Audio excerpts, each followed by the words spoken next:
Capítulo 4. Pensamentos e palavras de medo. E não vos conformeis com este século, mas transformai-vos pela renovação da vossa mente, para que experimenteis qual seja a boa, agradável e perfeita vontade de Deus. Romanos 12, 2. Romanos 12, 2 nos ensina que não podemos ser transformados se a nossa mente não for transformada primeiro. Algumas das lições que aprendi quando comecei a estudar e me aprofundar na palavra de Deus foram sobre a minha mente e os meus pensamentos. Fui abençoada ao ler um antigo livro sobre o poder dos nossos pensamentos e sobre como o diabo faz da nossa mente um campo de batalha. O inimigo guerreia conosco, despejando pensamentos falsos em nossa mente e tentando nos fazer acreditar neles para que assim possam controlar a nossa vida. Eu havia passado a vida inteira acreditando em coisas que, de acordo com a palavra de Deus, não eram verdadeiras. O resultado foi que essas mentiras se tornaram a minha realidade. Vou lhe dar alguns exemplos. Eu acreditava que, de algum modo, era culpa minha o fato de meu pai ter. Eu acreditava que sempre teria uma vida inferior por causa do abuso que sofri. Eu acreditava que havia algo de errado comigo, e esse disco tocava na minha mente constantemente. O que há de errado comigo? O que há de errado comigo? O que há de errado comigo? Eu acreditava que, para evitar ser ferida novamente, deveria ter controle sobre cada situação e relacionamento. Eu acreditava que algo ruim estava sempre me esperando atrás de cada esquina e vivia com uma expectativa amedrontadora de sofrer decepção, receber uma má notícia ou sofrer uma perda. Eu esperava ser abandonada pelos homens e por quaisquer amigos que tivesse, porque aquela havia sido a minha experiência de vida. Eu acreditava em muitas outras coisas que não eram verdade, mas estava enganada. Estar enganada significa simplesmente crer em uma mentira. Eu dava espaço para mentiras, e essas mentiras formaram a minha realidade. Posso dizer com segurança que todos nós temos momentos em que damos crédito a coisas que não são verdadeiras, porque pensamentos enganosos se tornaram fortalezas em nosso interior. Os pensamentos, quer sejam falsos ou verdadeiros, positivos ou negativos, constroem fortalezas na mente. Fortalezas são lugares nos quais nosso inimigo, o diabo, se esconde para destruir os bons planos de Deus para nós. Renovar a mente requer tempo e trabalho.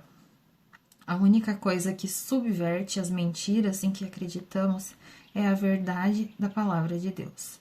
Se permanecermos firmados na palavra, ela nos liberta. Ela não nos liberta simplesmente por nós a lermos, mas quando obedecemos aos seus preceitos, adquirimos liberdade um pouco de cada vez. Tenho sido uma estudiosa da palavra de Deus há mais de 40 anos e ainda estou descobrindo pequenas mentiras em que acredito e trabalhando com o Espírito Santo para aprender a verdade e poder ser livre em mais uma área da vida. Você pode acreditar que seus pensamentos não importam tanto assim, mas eles são uma força muito importante na vida. As coisas nas quais pensamos se tornam palavras e palavras se tornam atitudes e atos. Paulo disse aos Colossenses para colocarem os pensamentos e mantê-los firmados nas coisas do alto e não nas coisas da terra. Isso me diz que temos a capacidade de pensar no que queremos pensar. Não somos prisioneiros de qualquer ideia que venha à nossa mente por acaso. Outra passagem bíblica que deixa essa verdade clara é 2 Coríntios 10, de 4 a 6. Que diz que devemos expulsar os pensamentos errados e sofismas e levá-los à obediência de Cristo, ou alinhar os nossos pensamentos com a palavra de Deus. Significa que podemos expulsar um pensamento e pensar em outro deliberadamente. Não somos cativos dos nossos pensamentos, podemos torná-los cativos a nós. Eu costumava acreditar, assim como muitas pessoas, que eu não tinha controle algum sobre o que eu pensava. Nunca questionei de onde vinham os meus pensamentos. Eu simplesmente aceitava qualquer coisa que pensava como sendo a verdade e vivia de acordo com aquilo. E você? O que você faz no passado com relação aos seus pensamentos? Provavelmente fez a mesma coisa que eu. A maioria das pessoas faz, até aprender que os pensamentos podem estar arruinando a sua vida. Tive o privilégio de escrever um livro intitulado Campo de Batalha da Mente. Ele foi escrito em 1995 e ainda é um dos meus best-sellers, porque ele ajuda as pessoas de uma maneira muito prática.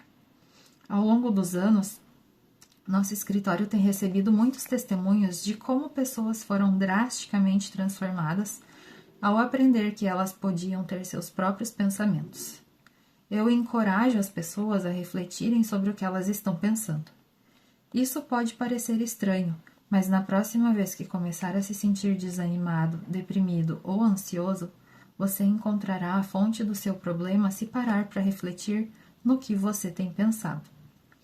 Os pensamentos felizes fazem de nós pessoas felizes.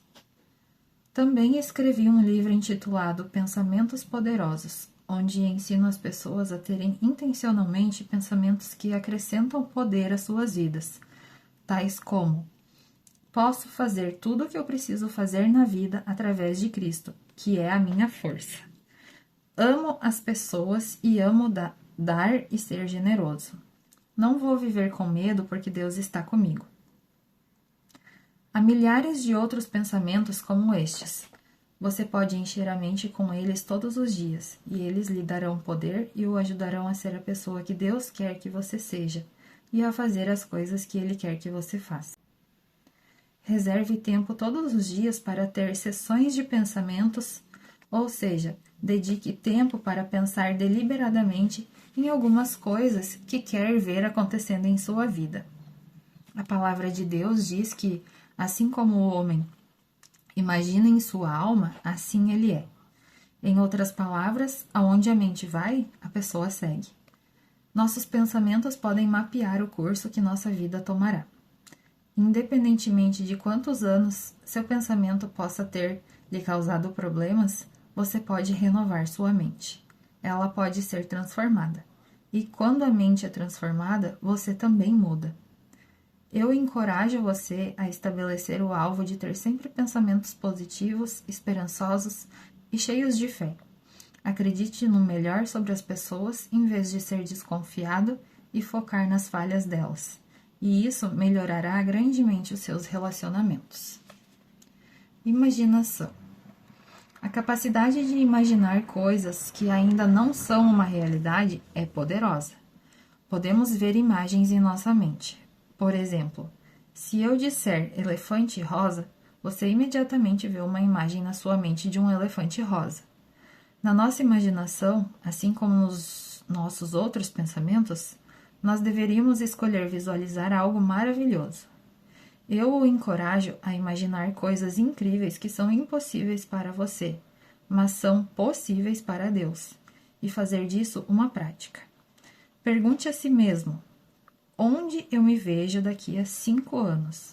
Ou, como eu acredito que Deus está me chamando para fazer a diferença no mundo? Deus nos deu a capacidade de imaginar, assim como nos deu a capacidade de pensar, e Ele quer que usemos com sabedoria. As pessoas que imaginam coisas incríveis acabam fazendo coisas incríveis. Antes de o automóvel existir, alguém teve de imaginar que ele poderia ser inventado e realmente pensou nele, provavelmente por muito tempo. Alguém projetou a primeira cadeira. Essa pessoa pode ter ficado cansada de se sentar em uma pedra dura e disse: com certeza há algo melhor para eu me sentar do que em uma pedra, algo macio e confortável, algo onde eu possa me recostar e relaxar. Então ele deve ter imaginado um exemplo do que isso poderia ser e finalmente tentou construir um assento com 4 pernas e um encosto. Milhares de pessoas têm boas ideias, mas nunca fazem nada com elas. Apenas imaginar uma coisa não é bom o bastante. Temos de acrescentar o esforço à imaginação. E o mais importante, não podemos ter medo de tentar. Você precisa estar disposto a errar para descobrir se pode ter êxito. Ouvi dizer que Thomas Edison falhou 2000 vezes enquanto tentava criar a lâmpada. Não sei se essa informação é exata ou não, mas obviamente ele não criou a lâmpada com perfeição na primeira vez que tentou. Em vez de desistir, ele disse que cada fracasso o ensinou o que não funcionava, e então ele foi capaz de eliminar aquela abordagem e seguir em frente para a próxima ideia. Só porque uma pessoa falha em alguma coisa, isso não faz dela um fracasso. Ninguém é um fracasso se continuar tentando. Quando Deus me chamou para o ministério, Ele falou em meu coração que eu iria sair ao redor do mundo ensinando a sua palavra. Durante os 5 primeiros anos da minha jornada ministerial, liderei um estudo bíblico para aproximadamente 25 pessoas, ensinando-as uma vez por semana na minha sala de visitas. Enquanto ministrava aquele pequeno grupo, eu me imaginava ensinando grandes multidões de pessoas. Hoje, essas grandes multidões são uma realidade em minha vida. Não adianta orar para que Deus faça grandes coisas em sua vida se os seus pensamentos e imaginações forem contrários ao que você pediu. Não acredito que podemos simplesmente imaginar as coisas que desejamos e conseguir tais coisas, mas creio que precisamos manter nossos pensamentos e imaginações alinhados com a palavra de Deus e com a vontade dele para a nossa vida. Não podemos andar com Deus a não ser que estejamos em concordância com Ele. Portanto, deixe-me perguntar: seus pensamentos e imaginações estão em concordância com Deus? Pensamentos se tornam palavras, atitudes e ações. Quando damos lugar aos pensamentos amedrontadores que o diabo sugere à nossa mente e meditamos neles, eles se transformam em atitudes tóxicas. Por mais que tentemos esconder uma atitude negativa, ela sempre se esgueira por algum lugar para os outros verem. Pensamentos e atitudes se tornam palavras que dizemos e atos que praticamos.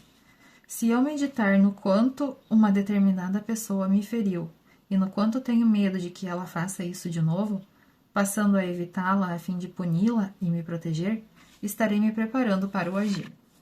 Muito provavelmente falarei com alguém sobre como me sinto, e minhas palavras podem vir a envenenar a atitude dessa pessoa para com aquele que me feriu.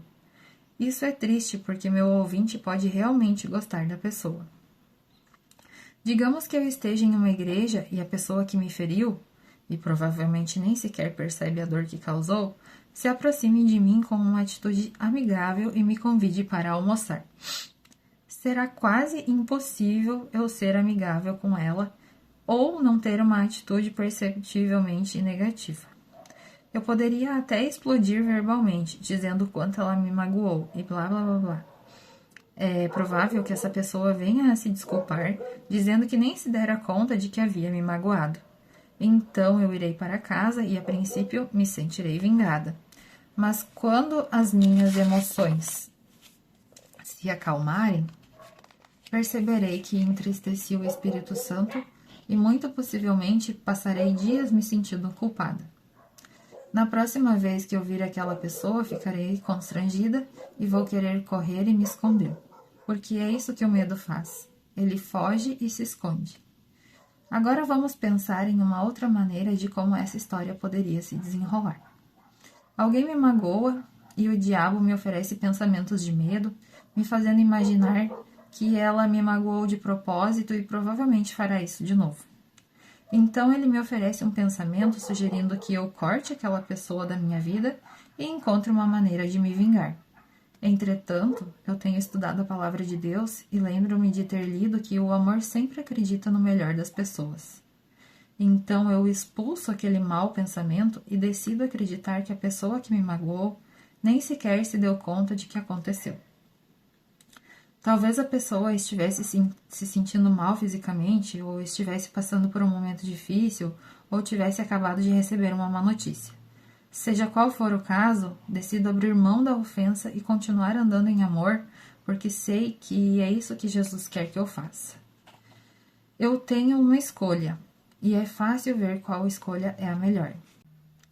Jesus disse que justamente o que o nosso coração retém é o que nossa boca vai proferir. As pessoas costumam repetir observações impróprias, tais como: não foi minha intenção, eu estava apenas brincando. Elas apenas enganam a si mesmas, porque até podem dar a entender que estão lamentando pelos comentários que fizeram, mas esses comentários simplesmente refletem o que havia em seus corações.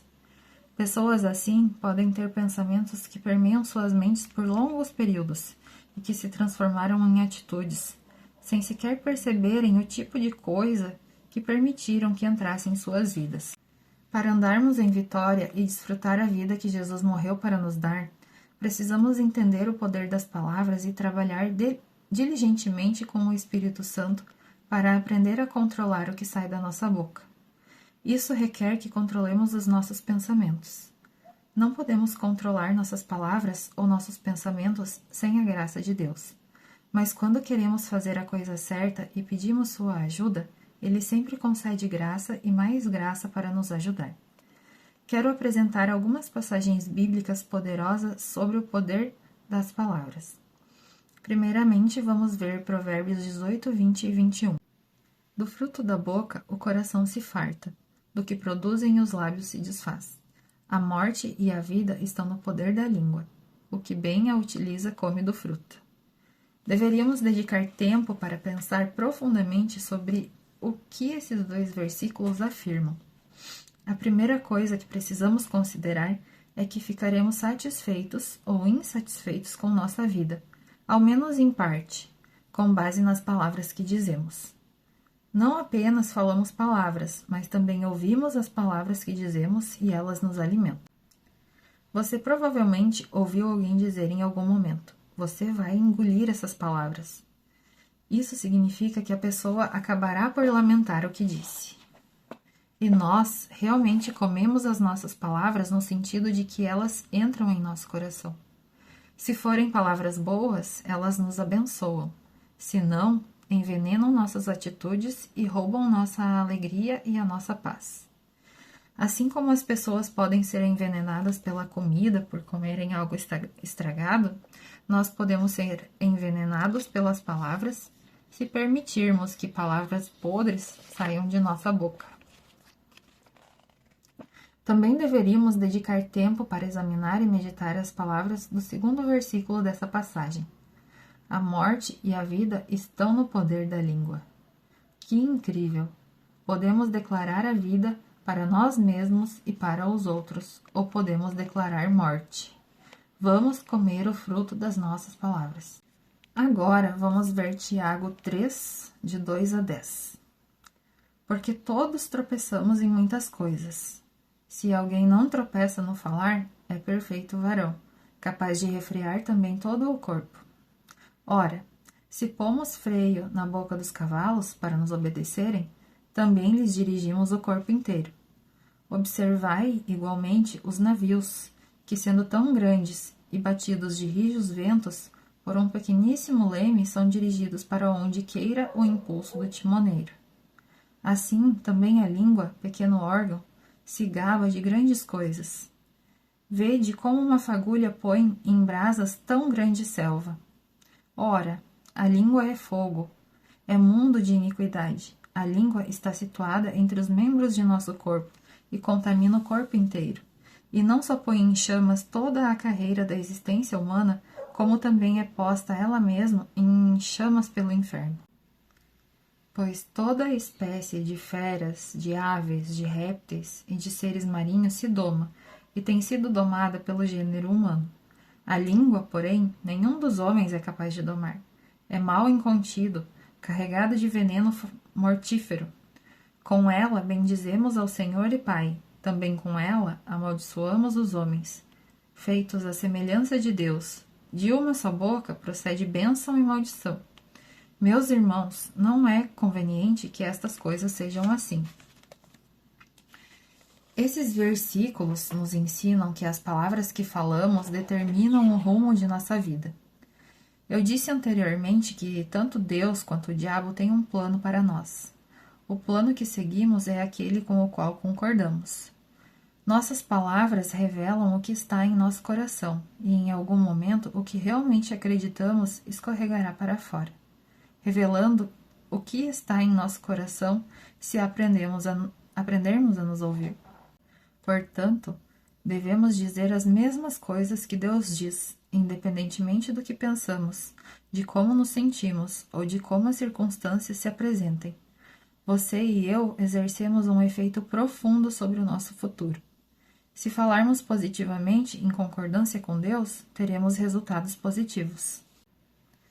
Ninguém pode conseguir tudo o que quer simplesmente dizendo que terá essas coisas, mas podemos ter o que Deus quer que tenhamos se concordarmos e cooperarmos com Ele. Se nossos pensamentos e nossas palavras forem de medo, nós mesmos impediremos nosso progresso. Somos aprisionados pelos nossos próprios pensamentos e palavras. Em vez de dizer estou com medo, aprenda a dizer: quando eu sentir medo, vou agir assim mesmo.